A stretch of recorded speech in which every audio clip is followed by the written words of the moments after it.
नमस्कार मित्रांनो, स्वागत आहे आपलं आमच्या यूट्यूब चॅनलवर।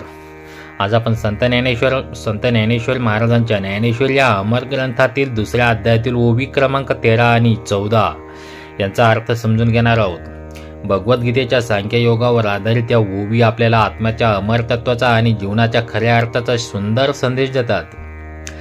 चला तर थोडासा आध्यात्मिक प्रवासात रमूयात। जर तुम्हाला हा व्हिडिओ आवडला असेल तर लाईक करा, व्हिडिओ शेअर करा आणि सगळ्यात महत्त्वाचं म्हणजे हात जोडून विनंती करतोय, चॅनलला सबस्क्राईब करायला विसरू नका। ज्ञानेश्वर ही संत ज्ञानेश्वर महाराजांनी वयाच्या अवघ्या 15व्या वर्षी लिहिलेले भगवद्गीतेवर आधारित एक मराठी टीका। यात श्रीकृष्णाने अर्जुनाला दिलेल्या उपदेशांचा सखोल आणि सोप्या भाषेत अर्थ सांगितला आहे। दुसरा अध्याय म्हणजे सांख्ययोग हा अर्जुनाच्या मनातील शंका आणि शोक दूर करणारा। युद्धभूमीवर अर्जुन उदास आणि गोंधळलेला आहे, तो आपल्या नातेवाईकांविरुद्ध लढायला तयार नाही। तिथे श्रीकृष्ण आपल्याला आत्म्याच्या अमरतत्वाची जाणीव करून देतात। आज आपण याच अध्यायातील ओवी क्रमांक 13 आणि 14 यांचा अर्थ समजून घेऊया, आणि ज्या आत्म्याच्या शाश्वत स्वरूपावर देहाच्या नश्वरतेवर प्रकाश टाकतात। चला तर आता पहिली ओवी पाहूया। देह असते देहबान तैसेच आहे आत्म्याचे ठाण, जैसे बाल्य यौवन वृद्धत्व तैसे देहांतर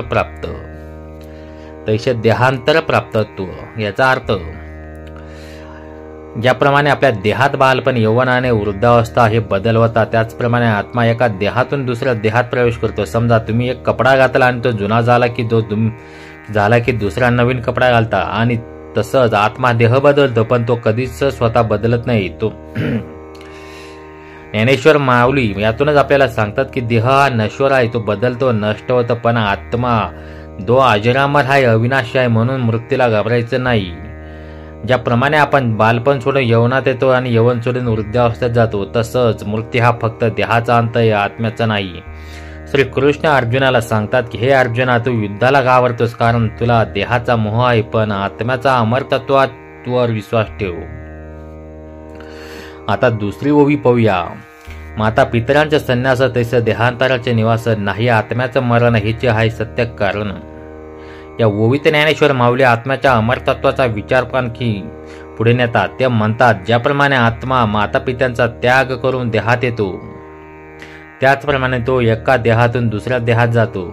याचा अर्थ आत्म्याचा मृत्यू होत नाही, तो फक्त एका देहातून दुसऱ्या देहात प्रवास करतो।